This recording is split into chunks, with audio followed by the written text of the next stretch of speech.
बिस्मिल्लाहिर्रहमानिर्रहीम, अस्सलाम वालेकुम नाज़रीन, आप देख रहे हैं दिलास चार। मैं हूं यासिर रशीद और मेरे साथ हैं सीनियर सहाफ़ी राना मोहम्मद अजीम साहब। नाज़रीन, ब्रॉडशीट कमीशन जो है उसने अपनी तहकीकाती रिपोर्ट मुरतब कर ली है। 19 मार्च बरोज़ जुमा राना अजीम साहब की जानिब से यह कहा गया था कि 22 से 26 तारीख के दरमियान ये रिपोर्ट मुरतब हो जाएगी। 100 सफ़हात पर मुश्तमिल ये रिपोर्ट है जो मुरतब हुई है। इसके अलावा बयानात और दस्तावेज़ात जो मुख्तलिफ लोगों की जानिब से इकट्ठे किए गए वो इसके अलग हैं। ये कुछ ही दिनों बाद वफाकी काबीना को पेश कर दी जाएगी। इसमें मुहर्रिकात क्या थे वो नाम भी सामने आएंगे और इसको लेकर क्या फिर से कोई सियासी भूचाल आने वाला है। राना साहब की जानिब बढ़ते हैं। राना साहब, यानी हम ये उम्मीद कर रहे थे कि 45 दिनों के अंदर रिपोर्ट का मुरतब होना एक अनहोनी बात है। जो इतने सालों से केस चल रहा है उसकी रिपोर्ट नहीं बन सकी, तो ये तहकीकाती कमीशन क्या रिपोर्ट बना पाएगा। लेकिन सलाम पेश करते हैं जस्टिस अजमत सईद साहब को कि 45 दिन से पहले ही रिपोर्ट मुरतब कर ली गई। देखें यासर, ये तो बात बड़ी, हमने कहा था, आपको याद है कि अगर हम उस लिंक को दिखा सकें, हमने कहा था 22 से 26 तक ये हो जाएगा। मुझे पता था शेख अजमत सईद साहब इस मामले में बड़े डेड ऑनेस्ट हैं। उन्होंने किसी प्रेशर को कबूल नहीं करना और जो मेरिट पे बात होनी है वो सामने नहीं आनी, और जो मेरिट पे बात है वो सामने आ गई है। अब जो चीज़ें सामने आई हैं वो बहुत बड़ी खौफनाक हैं। 15 लाख डॉलर, उसके बाद कई जगहों के रिकॉर्ड गायब कर दिए गए, कई जगहों पे जो रिकॉर्ड चोरी हो गए, कई जगहों से रिकॉर्ड मिटा दिए गए। ये कौन करता रहा? इसका मतलब है इसमें पूरा एक माफिया मुलव्वस था, और ऐसा माफिया जो इस पाकिस्तान की दौलत के खिलाफ था, पाकिस्तान के खिलाफ था ना। जिसने करप्शन की वो पाकिस्तान के खिलाफ ही गया ना। तो ये इसमें अब एक नहीं, दो नहीं, तीन नहीं, बहुत से लोग, वो सफारत खाना जहाँ से रिकॉर्ड गायब हुआ है, जहाँ से रिकॉर्ड चोरी हुआ है, जहाँ से रिकॉर्ड मिटा दिया गया है, उसके कौन कौन से लोग उसमें मुलव्वस होंगे, किन के कहने पे किया गया होगा। राना साहब, ये तो फिर पैनामा 2 हुआ। मैंने, आपको याद है, अगर आप देखें तो मैंने कहा था इसके बाद डिस्कस ही होगा। चले अपने नाज़रीन को वो दिखाते हैं जो राना साहब ने पेशीन गोई की और कुछ दिन पहले की। आप समझ लें कि 22 से 26 तारीख जो है, इसमें मेरी इत्तला के मुताबिक इसकी रिपोर्ट आ जाएगी। और जब ये रिपोर्ट आएगी तो फिर ये सारी चीज़ें पीछे रह जाएंगी। उस रिपोर्ट में बड़े अहम तरीन इंकशाफात होंगे और बड़ी अहम तरीन चीज़ें निकलेंगी। राना साहब, ये तो पीडीएम की तहरीक थी, हुकूमत को टफ टाइम देने की तैयारी थी, उसके गुब्बारे से भी हवा निकली, तो फिर ये केस आ गया, तो मुश्किल में कौन कौन पड़ेगा? मुश्किल में हर वो शख्स पड़ेगा जिसने पैसे कमाए, जिसने इस कौम का पैसा लुटाया, जिन्होंने 15 लाख। देखें, जो भी हो, हम रिपोर्ट आ गई। अब वज़ीर-ए-आज़म पाकिस्तान को चाहिए इस रिपोर्ट को पब्लिक कर दें। इस रिपोर्ट को पब्लिक करने के बाद तमाम सियासतदानों को जो टीवी पे आगे गुफ्तगू करते हैं, जो कहते थे ब्रॉडशीट के हवाले से, कई लोगों ने, आपको पता ना, मिठाइयां बांटी थी, कईयों ने बंगले डाले थे, तो अब उनसे पूछना चाहिए, चाहे वो तहरीक इंसाफ के हो, चाहे मुस्लिम लीग नून के हो, चाहे पाकिस्तान पीपल्स पार्टी के हो, चाहे वो मुस्लिम लीग काफ को, किसी भी सियासी जमात से हो, कोई भी शख्स हो, कितना भी ताकतवर क्यों ना हो, उससे पूछना चाहिए कि ये रिपोर्ट देखें। पहले क्या कहा गया था रिपोर्ट आने से पहले, जब इंक्वायरी कमीशन में, कि जनाब शेख अजमत सईद साहब हमें कबूल नहीं है। किसी ने कहा इस्तीफा दे दो, किसी ने कहा जनाब ये ऐसी बाकी लोगों को इसमें इन्वॉल्व करें। उन्होंने किसी को छेड़ा भी नहीं, लेकिन अपना काम भी मुकम्मल कर लिया। उन्होंने तो ऐसे खौफनाक इंकशाफात हैं जनाब, जरा आप उस रिपोर्ट को देखिएगा। ये जैसे रिपोर्ट ये पब्लिक होगी ना, या सर साहब पब्लिक होगी, फिर कमीशन किस लिए है? अगर हुकूमत ने यह रिपोर्ट पब्लिक ना की तो फिर इसका मतलब है कि चोर और चौकीदार आपस में मिले हुए हैं। यानी हर सूरत में हुकूमत को यह रिपोर्ट पब्लिक करनी चाहिए और वो बयानिया सच साबित करना चाहिए, जिसको लेकर यह तहकीकाती कमीशन तश्कील दिया गया था। इसी बीच हमें ज्वाइन कर चुके हैं पाकिस्तान तहरीक इंसाफ के रहनुमा फारूक हबीब साहब। बहुत शुक्रिया आपके वक्त का। फारूक हबीब साहब, आपसे पहले हम गुफ्तगू कर रहे थे ब्रॉडशीट स्कैंडल के हवाले से, जिसकी रिपोर्ट मुरतब हो चुकी है। अब आने वाले दिनों में एक नया सियासी भूचाल होगा, और दूसरी जानिब ये चेयरमैन सेनेट को लेकर जो पाकिस्तान पीपल्स पार्टी गई है इस्लामाबाद हाई कोर्ट में। ब्रॉडशीट स्कैंडल के हवाले से आपको क्या लगता है कि आने वाले दिनों में सियासत में इस्तेहकाम रहेगा या फिर काफी उतार चढ़ाव देखने में आ रहा है? देखें, जो ब्रॉडशीट का मामला है, आप देखें कि हुकूमत ने साफ और शफाफ तहकीकात के लिए एक कमीशन कायम किया। जस्टिस रिटायर्ड अजमत शेख सईद साहब उसकी सरबराही कर रहे हैं। उन्होंने आज अपनी रिपोर्ट जो है वो जमा करवा दी है। उस रिपोर्ट के तमाम नुकात जो हैं वो भी सामने आ जाएंगे और ये रिपोर्ट ओपन भी हो जाएगी। लेकिन बुनियादी चीज़ इसके अंदर क्या है? बुनियादी चीज़ ये है कि वो परवेज़ मुशर्रफ जो वर्दी के अंदर थे, जो उस वक्त मुल्क के सदर भी थे, वो नवाज शरीफ की ब्लैकमेलिंग को बर्दाश्त नहीं कर सके और इनको एनआरओ दिया। उस एनआरओ की जो कीमत है वो पाकिस्तान को $30 मिलियन की शक्ल में अदा करना पड़ी ब्रॉडशीट केस के अंदर। और आप ये देखें, ये कहते हैं कि एनआरओ से क्या होता है या कौन देता है एनआरओ, एनआरओ क्या होता है। ये ब्रॉडशीट का जो मामला था ये आया ही एनआरओ की वजह से था और एनआरओ के बेनिफिशियरी नवाज शरीफ थे। यही वजह है कि मौजूदा वजीर आजम ने इसकी साफ शफाफ तहकीकात करवाई, ये बताया कि ये माहिदा कैसे हुआ था, कौन इस कंपनी को लेकर आया था और क्या क्या चीजें इस कंपनी ने की और इसके अंदर क्या मामला सामने आए और किस किस हुकूमत का क्या किरदार रहा, पीपल्स पार्टी ने किसको पेमेंट्स की थी। फर्क भाई, आज रिपोर्ट तो मुरतब हो गई, क्या एक तो आप इसे पब्लिक करेंगे या नहीं करेंगे, दूसरा इसमें जो जो इन्वॉल्व है उनके खिलाफ कुछ करने जा रहे हैं या नहीं। देखें, यकीनन उनके खिलाफ कार्रवाई होगी, क्यों नहीं कार्रवाई होगी। ये तो आप देखें कौमी मुजरिम हैं जिन्होंने ये काम किया है और आप देखें कि इससे कौम का पैसा भी जाया हुआ और कौम का वक्त भी जाया हुआ और वो लोग जो इस मुल्क के ऊपर आके हुक्मरानी करके जाते रहे हैं वो क्या पैगाम देते रहे हैं कि आओ सियासत बेहतरीन शोबा है लुटेरों के लिए, डाकुओं के लिए, लूटमार करने वालों के लिए। इसके अंदर किसी की पकड़ दकड़ नहीं होती, इसके अंदर जो है वो ब्लैकमेल करेंगे, कल को एनआरओ ले लेंगे। हम तो ये पैगाम देना चाहते हैं, ये मैसेज देना चाहते हैं, अमली इकदाम करके दिखाना चाहते हैं कि इस मुल्क के अंदर अब मजीद लुटेरों की, मनी लॉन्ड्रिंग की, टीटी लगाने वालों की, जाली अकाउंट्स वालों की कोई जगह नहीं है, चाहे वो नवाज शरीफ है, चाहे वो जरदारी है, कोई भी हो।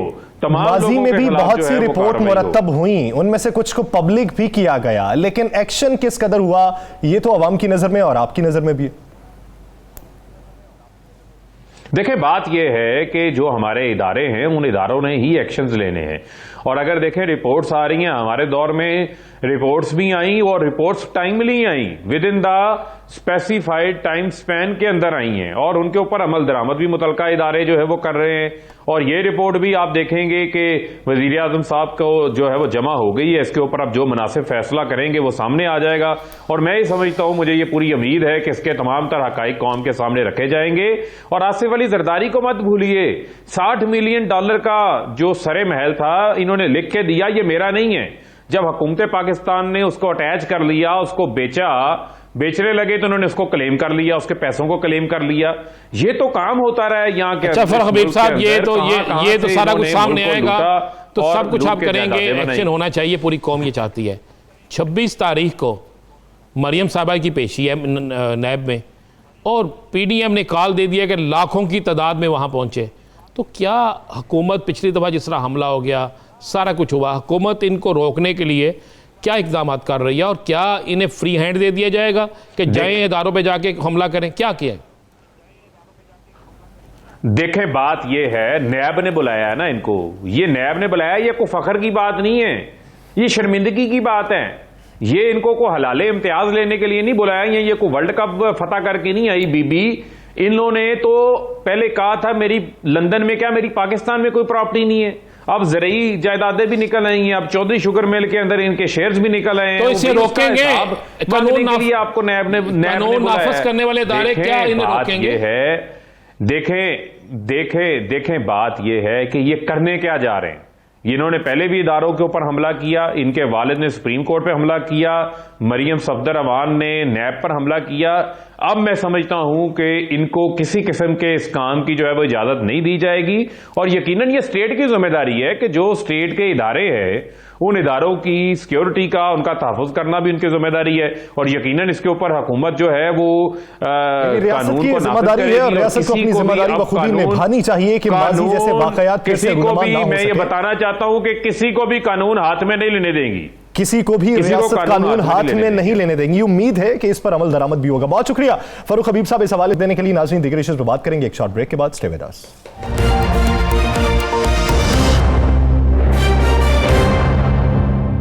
अगर अक्सरियत देखी जाए तो पाकिस्तान पीपल्स पार्टी की बनती है, लेकिन अगर उनकी कमिटमेंट देखी जाए जो पीडीएम के सरबराही इजलास में हुई थी उसमें तय ये पाया था कि डिप्टी चेयरमैन सेनेट के लिए जो नशिस्त है वो तो दी जाएगी जमीयत उलमा इस्लाम फे को, चेयरमैन के लिए पाकिस्तान पीपल्स पार्टी को और अपोजिशन लीडर के लिए पाकिस्तान मुस्लिम लीग नून को।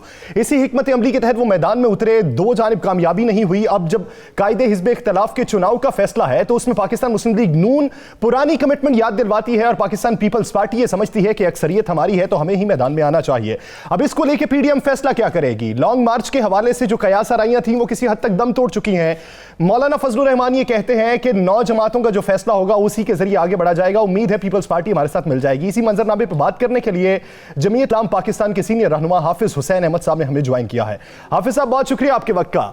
हाफिज साहब, ये जो खिचड़ी अब तक पकी है और जो बीच चौराहे हंडिया फूटी है वो आपकी नजर में है। आपने जो पेशीन गोइयां की थी, जिन खदशात का इजहार किया था, वो किसी हद तक पूरे हुए। अब आप ये देखिए कि क्या 9 जमातें पाकिस्तान पीपल्स पार्टी को मना पाएंगी या पाकिस्तान पीपल्स पार्टी 9 जमातों को अपने पीछे लगाएगी? बिस्मिल्लाहिर्रहमानिर्रहीम।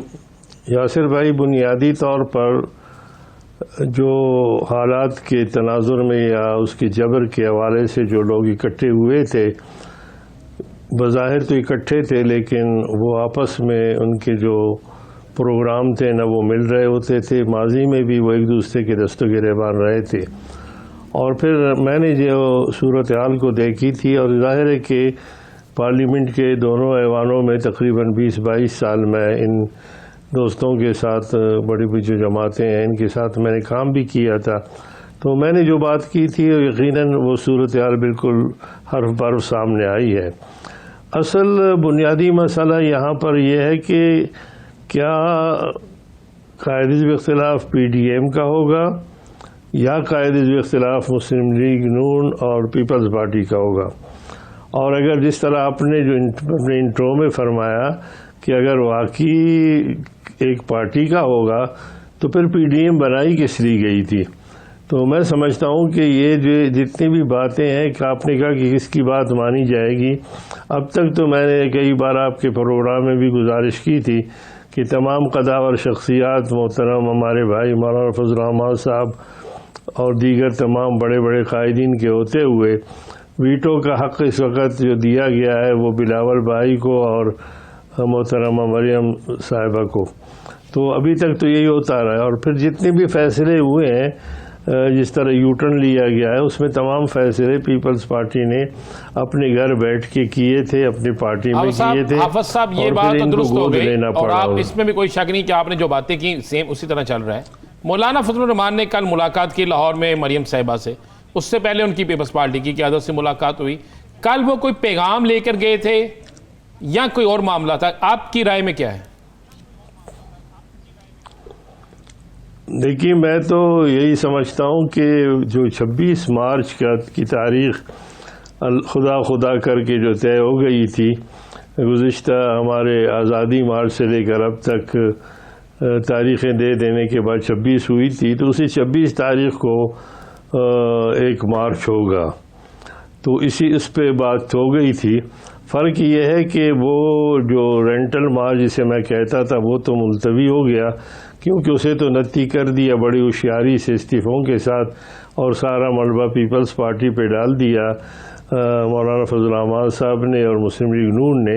लेकिन यहाँ जो मार्च होगा वो 26 को होगा और ये औरत मार्च होगी। और यानी आप कह रहे हैं कि 26 को जो मरियम की पेशी पे है वो औरत मार्च है। तो औरत मार्च में तो बड़े औरत मार्च है और उसकी क़यादत, लेकिन औरत मार्च में तो नारे बड़े, वो औरत मार्च की क्या, मैं अर्ज़ कर रहा हूँ कि औरत मार्च की क़यादत मरियम साहिबा फरमाएंगी। और ये तय हो गया था कल के जो मुलाकात में। और फिर मौलाना फजल रहमान साहब ने जो प्रेस ब्रीफिंग दी है उसमें उन्होंने कहा कि इसमें कायदीन भी शरीक होंगे, यानी क़यादत मरियम साहिबा की होगी और शरीक औरत मार्च में मौलाना साहब और दीगर कायदीन होंगे। और फिर उन्होंने कहा कि लाखों लोग इसमें शरीक होंगे। तो ज़ाहिर है कि ये बिल्कुल मुतबादिल होगा उस 26 तारीख़ के रेंटल मार्च का, जिसको इन्होंने मनसूख कर दिया था और मलबा डाल दिया था पीपल्स पार्टी का। लेकिन इसमें एक अजीब बात है कि वो जितने भी कारकुन वहाँ शरीक होंगे उन्होंने सुलेमानी टोपियाँ पहनी होंगी, क्योंकि वो मीडिया को नज़र नहीं आएंगे। अब तादाद उनकी कितनी होगी, मौलाना फजलुर रहमान को ज़ीरक सियासतदान भी कहा जाता रहा, हर दौर में वो एडजस्ट भी हो जाते रहे। तो अब आके ऐसी क्या मसलहत अपनाई गई है कि अपनी सियासी बका के लिए वो पाकिस्तान मुस्लिम लीग नून और पीपी के हाथों ब्लैकमेल हो रहे हैं? देखिए, मैं ये समझता हूँ कि बिल्कुल ज़ीरक सियासतदान है हमारे भाई, काफ़ी 35-40 साल हमने इकट्ठे काम किया है। लेकिन बात यह है कि ये तो एक बात मशहूर है कि जो अक्लमंद आदमी है वो गलती नहीं करता, और जब गलती कर लेता है या अपने गरीबियों से मशवरा नहीं करता और ख़ुद ही चल पड़ता है और पार्टी के इदारों को नज़रअंदाज करता है, तो फिर वो बड़ी गलती कर बैठता है। और मैं समझता हूँ कि आप अगर ये पूरी सूरत हाल को देखेंगे तो 18 के इंतखाबात के फ़ौरन बाद से लेकर अब तक मैं बिल्कुल चैलेंज करता हूँ, और तमाम रिकॉर्ड के तहत कि जो फ़ैसले पार्टी के इजलासों में होते रहे या जो फ़ैसले उनको दिए गए थे, उन तमाम को, यानी सदारती इलेक्शन में आप हिस्सा न लें वगैरह तमाम चीज़ें, उन तमाम को नज़रअंदाज करते हुए जिस अंदाज में वो आगे बढ़े हैं, तो मैं उसी लिए कहता रहा कि इस बंद गली में पहुँचेंगे। तो उन्होंने न सिर्फ अपने आप को बंद गली में पहुँचा दिया, पार्टी को भी पहले से पहुँचा दिया था। मजबूरन हमने आवाज़ उठाई और फिर अब तो उन्होंने पीडीएम को भी बंद गली में पहुँचा दिया है। पीडीएम को बंद गली में पहुँचा दिया। 26 मार्च को आपने नाम दिया है औरत मार्च का, जो नैब के दफ्तर के बाहर होगा, जाती उम्रा से चलेगा, वहाँ पे होगा, तमाम कायदीन मौलाना साहब के बकौल इसमें शिरकत करेंगे। तो क्या एक अदारा जहाँ पे पेशी के लिए जाना है, अगर आप बेगुनाह हैं तो बेगुनाह है, गुनाहगार हैं तो आपको सामना करना पड़ेगा, क्या ये उन अदारों के ऊपर दबाव डालने की कोशिश नहीं होगी, और क्या ये रियासती अदारों को चैलेंज करने की कोशिश नहीं होगी? देखिए, यही बात तो मौलाना के कुछ जब नोटिस के हवाले से बात हुई थी, तो यही बात किया था कि लाखों लोग पहुँचेंगे। तो मैं समझता हूँ कि ये भी एक तरीका है जो जिसको अपनाया जा रहा है। लेकिन अब तक की जो सूरत हाल रही है तो उसमें काफ़ी सूरत हाल मुख्तलिफ रही है।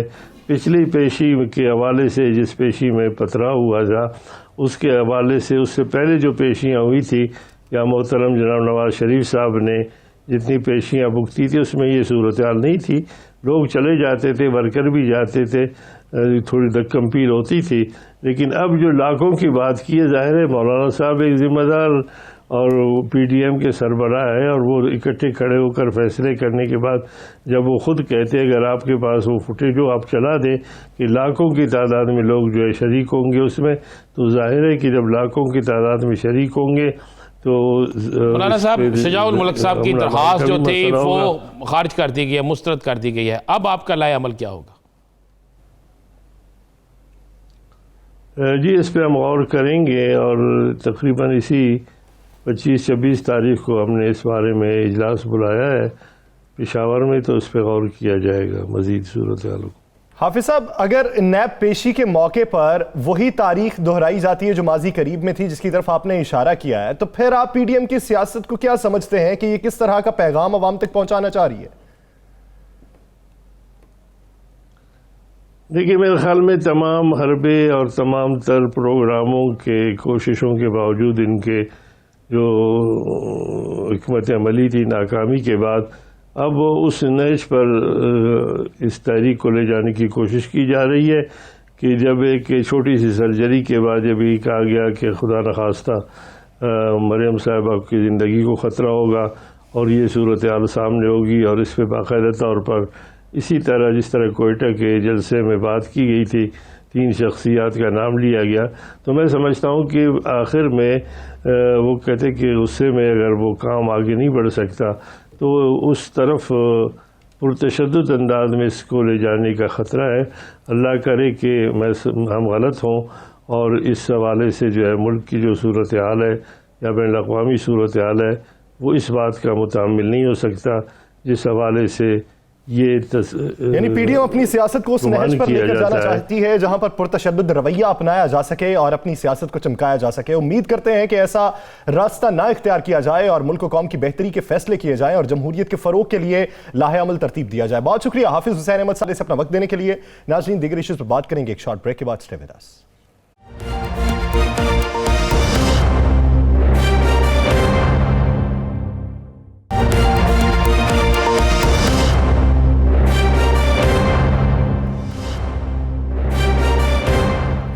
Welcome back.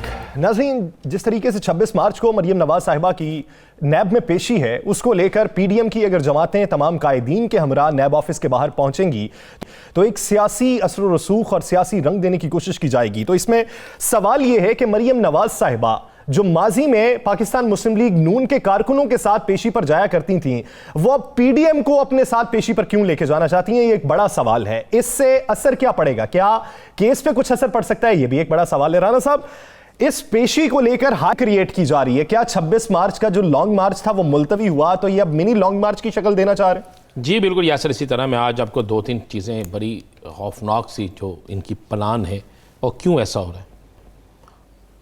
ये बाकायदा मीटिंग जो है ये कल नहीं हुई, इससे पहले हो गई, और ये सब कुछ मियां मोहम्मद नवाज शरीफ की हदायत पे हो रहा है। और इसलिए हदायत पे हो रहा है कि उन्होंने कहा कि हर सूरत में नैब या कोई भी अदालत आपको बुलाए तो वहाँ इस तरीके से जाए कि उसके बाद किसी को जुर्रत ना हो, ये लफ्ज़ मैं आपको बता रहा हूँ, किसी को जुर्रत ना हो कि कोई आपको बुला सके। यानी पाकिस्तानी इदारों का मजाक उड़ाया जाएगा, पाकिस्तानी इदारों पे हमला किया जाएगा, पाकिस्तानी इदारों के बाहर और अंदर तोड़फोड़ की जाएगी, और पूरी दुनिया में यह तासर दिया जाएगा कि इतने लोग जो हैं अपने इदारों के खिलाफ हैं। मुझे बताएं, क्या ये महंगाई के खिलाफ जुलूस लेके जा रहे हैं? क्या ये मुल्क के अंदर कोई अगर कोई गैर कानूनी काम हो रहा है उसके खिलाफ जुलूस लेके जा रहे हैं? क्या ये लोड शेडिंग के खिलाफ जुलूस लेके जा रहे हैं? क्या ये गैस की लोड शेडिंग के खिलाफ जुलूस लेके जा रहे हैं? नहीं, ये सिर्फ अपने आप को बचाने के लिए लेके जा रहे हैं। एक मीटिंग हुई है सर, उस मीटिंग में यह डिसाइड हुआ कि पूरे पाकिस्तान से, ये मैं आपको यह भी बता दूं, ये सब लाहौर के कारकुन नहीं होंगे, पूरे पाकिस्तान से कारकुनों को बुलाया जाए और 26 मार्च को ऐसा मैदान लगाया जाए कि लगे कि जैसे मार्च मुलतवी नहीं हुआ, मार्च है। ये 2 कामों के लिए उन्होंने कहा कि पीपल्स पार्टी को हम सीधा होकर दिखाएं कि जनाब हम अपनी मर्जी से जो ऐलान करते हैं उस पर कितने लोग निकलते हैं। अगर आपने 26 मार्च के को नथी करने की कोशिश की है इस्तीफों के साथ, तो हम आपकी बात नहीं मानते। यासर, ये मैं बिल्कुल आपको कह रहा हूं, ये पैगाम हुकूमत के साथ साथ अदारों के साथ साथ पीपल्स पार्टी को भी देने का फैसला किया गया। राना साहब, जब लास्ट टाइम आपको याद होगा जब पथराव हुआ था नैब ऑफिस के बाद, वो उसकी खबरें 2-3 दिन पहले ही हमने ब्रेक कर दी थी कि इस तरीके से पत्थर जमा किए जा रहे हैं। फिर जिस दिन वो हुआ, जिस दिन काफिला चला रायवंड से, तो उस वक्त भी बात हुई कि गाड़ी के अंदर पत्थर वाले बैग रखे गए, लेकिन हुकूमत की जानिब से प्लानिंग वैसी नहीं थी। हुकूमत की जानिब से भी मिसडील किया गया और दूसरी जानिब से पथराव किया गया। तो इस बार क्या फिर से कभी इम्कान नहीं होंगे कि ऐसी हंगामा राई हो जाए? होंगे नहीं, हंगामा राई का प्रोग्राम बन चुका है। 13 ग्रुप तश्कील दे दिए गए हैं। इन 13 के 13 ग्रुपों में जो लोग होंगे सब ने मास्क पहने होंगे। यासर साहब, आपको पहले बता देता हूं, सब ने मास्क पहने होंगे। कुछ लोग वो होंगे जो नुमाया नहीं होंगे।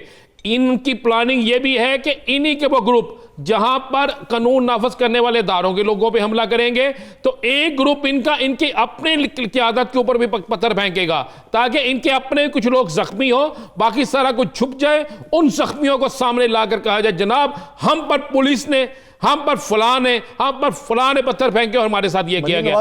ये बकायदा प्लानिंग का हिस्सा है। पत्थर फेंके गए। जी बिल्कुल। मैं आपको अगली बात बता दूं, इसकी जिम्मेदारी जिनको दी गई है वो लाहौर के 4 MP हैं। 2 शेखुपुरा से आ रहे हैं, 2 शेखुपुरा से हैं, 4 लाहौर से हैं, 2 फैसलाबाद से हैं और 3 लोग ओकारा से हैं। मैं आपको ये तीनों आपको जगह बता दी हैं, 3 बल्कि 4 जगह, ओकारा, फैसलाबाद, शेखुपुरा, यहां से लोगों को ड्यूटियां दे दी गई हैं। उन्हें कहा गया है कि नैब के इर्द गिर्द जो होटल हैं आप उन पे खड़े होंगे। उसके बाद 4 ट्रक हायर किए गए हैं जिनमें पत्थर भी होंगे और ट्रक वैसे भी लगाकर रोड ब्लॉक किया जाएगा। फिर प्लानिंग में यह भी शामिल है कि जैसे ही मरियम साहिबा वहां पहुंचेंगी तो उसके बाद मुख्तलिफ जगहों पे रोड ब्लॉक कर दिए जाएंगे।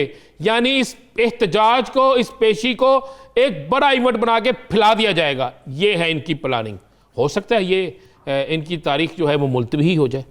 हो सकता है कानून नाफज करने वाले इदारे इसी हादसे के पेश नज़र कि ये सब कुछ हो सकता है 26 की पेशी कैंसिल हो जाए, ये भी हो सकता है ना। देखिए, अब मुझे एक बात है यासर, अब पुलिस जितनी मर्जी खड़ी कर ले, जो मर्जी खड़ी कर ले, ये क्या करेंगे? जब इन्होंने फैसला कर लिया कि इन्होंने तसादम करना है तो फिर ये तसादम ही होगा ना।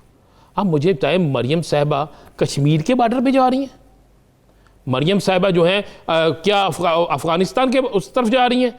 क्या ये फ़लस्तीन को जो है आज़ाद कराने के लिए जा रही हैं? क्या करने के लिए जा रही हैं कि फ़लस्तीन के जो सरहदी इलाके जो कब्जा किया हुआ है इसराइल ने उसको छुड़ाने जा रही हैं। भाई आपको नैब ने बुलाया, आप खुद कहती हैं मैं नहीं डरती, तो भाई 15 20 30 वकील ले साथ अपने जाएं, जाके चले जाएं।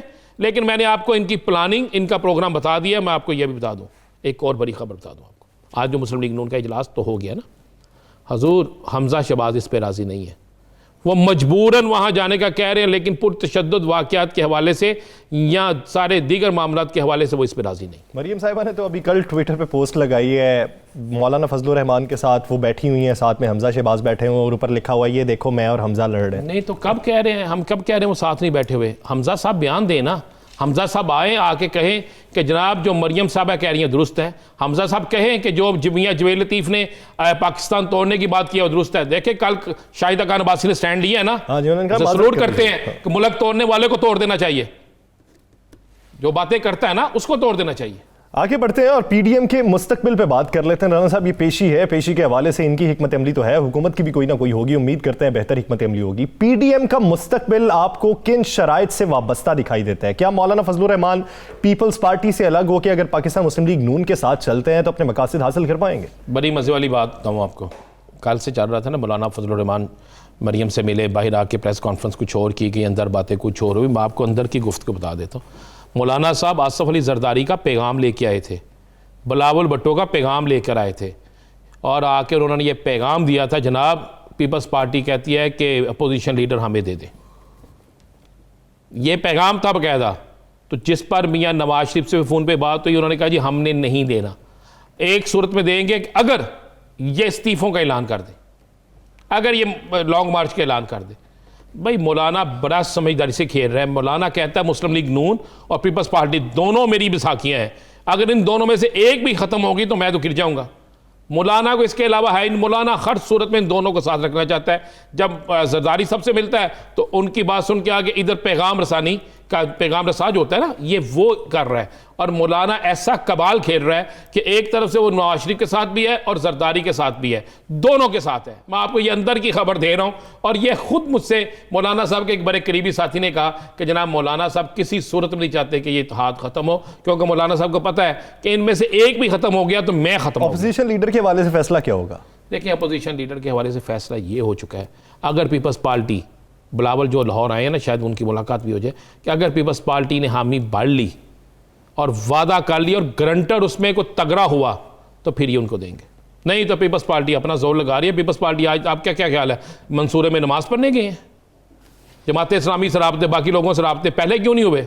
जनाब गेम चल पड़ी है, वो भी इनको बताने लगे हैं। मैं आपको आखिर में एक और ख़बर दे दूँ। जनाब पीपल्स पार्टी ने वो जो मौलाना साहब कहते हैं ना 9 जमातें हमारे साथ हैं, उनमें से 3 को अपने साथ मिला लिया। ये आपको एक बड़ी खबर दे दूं। चले देखते हैं पीपल्स पार्टी जो दूसरी जमातों के साथ गुर्बतें बढ़ा रही हैं, और एक ऐसी जमात के साथ भी जिसने पीडीएम का साथ नहीं दिया था। तो इसकी एक वजह यह भी है कि पीपल्स पार्टी अपना मुस्तकबिल का प्लान सेट कर चुकी है। दीगर इश्यूज पर बात करेंगे एक शॉर्ट ब्रेक के बाद। Stay with us.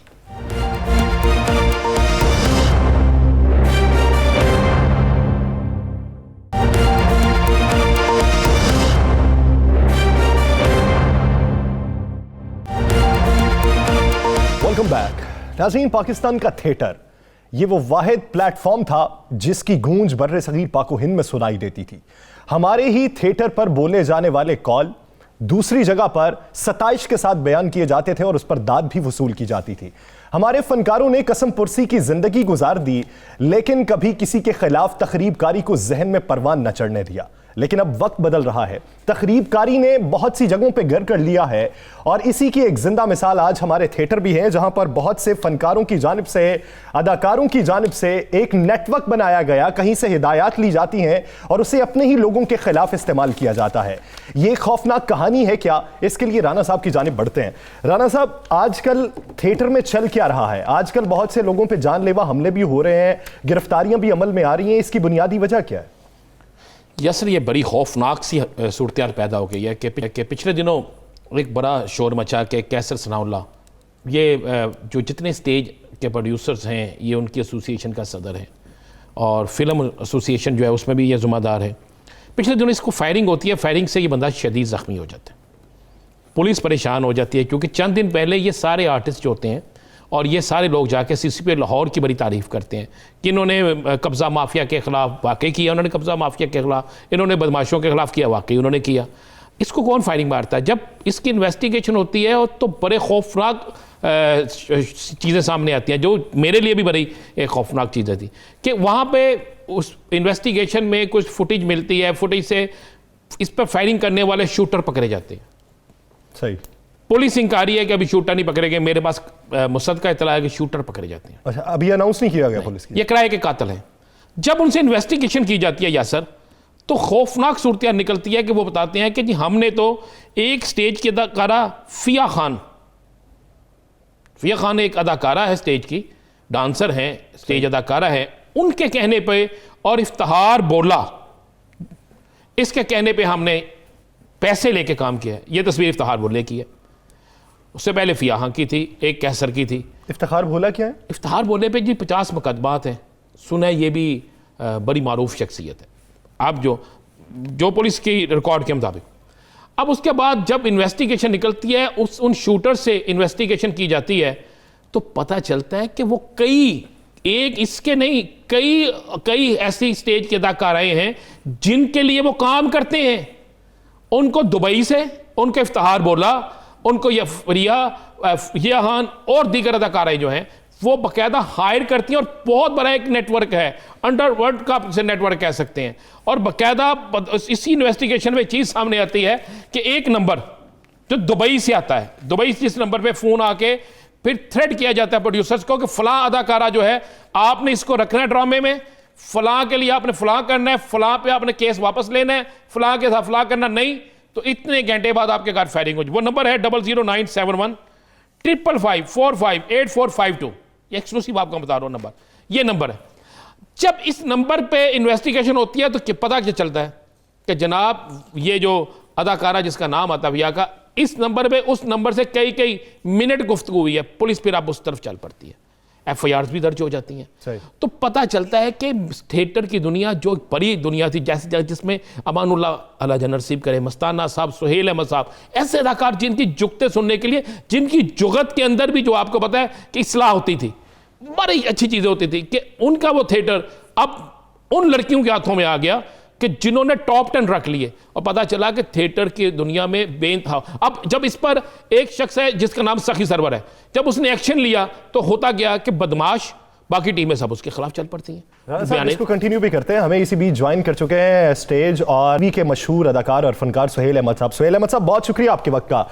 Suhail Ahmad साहब, अफसोस का मकाम है कि ऐसे अफराद जिनको हम देखकर परवान चढ़े, जिनकी जुमलाबाजी हम काबिल सताइश समझते हैं और काबिल इस्लाह समझते हैं, उन्हीं का प्लेटफॉर्म अब कुछ ऐसे लोगों के हाथ में है जो अंडरवर्ल्ड से हिदायत लेता है और फिर उसे अपने ही लोगों के खिलाफ इस्तेमाल करता है। आप क्या समझते हैं कि इसमें कितनी हकीकत है और कितना गदला हो चुका है हमारा ये प्लेटफॉर्म? ये तो अस्सलाम वालेकुम जी, सब वालेकुम अस्सलाम। ये तो कोई पूछने वाली बात ही नहीं है, ये तो बहुत अरसे से ये काम शुरू हो चुका हुआ है। और मैंने तो एक दफा पुलिस के जो हेड थे उस वक्त के कोई 15-20 साल पहले की बात है, 15 साल पहले की बात है, मैंने पुलिस के लाहौर के हेड जो थे उनको जाके रिक्वेस्ट की थी कि अगर आप लाहौर के सारे मफरूर इश्तिहारी पकड़ना चाहते हैं तो आप बैक स्टेज थिएटर्स के बैक स्टेज जाके छापे मारे, सब आपको मिल जाएंगे। वो सारे उधर आगे बैठे होते हैं, तो वो किसी ने कोई सुनी नहीं थी, कोई एक्शन ऐसा हुआ नहीं था। तो ये तो बहुत ज्यादा है जी, ये इस तरह वायलेशन हो चुकी है थिएटर के अंदर। मैं तो इसीलिए को 12-13 साल हो गए हैं थिएटर छोड़ के चला गया हूँ। सुहेल साहब, ये जो वाकया पिछले दिनों हुआ कैसर सनाउल्लाह वाला, जिसकी इन्वेस्टिगेशन में कुछ सबूत सामने आए, तो हमने इस पर कहा कि इस पर बात करनी चाहिए कि हमारा स्टेज पूरी दुनिया में मशहूर था, अब स्टेज किसी और तरफ चला गया है। तो ये क्या, आप तो शूटर, आपने तो कहा ना जराइम पेशा लोग स्टेज के बैक साइड पे होते थे, इसमें कोई शक नहीं। अब तो शूटर जो है वो बाकायदा मैनेज करने किए गए हैं, शूटर को अरेंज किया गया है जो उजरती कातल है। तो क्या स्टेज अदाकारा या अदाकार हो या प्रोड्यूसर हो, क्या उनको ये जेब देता है?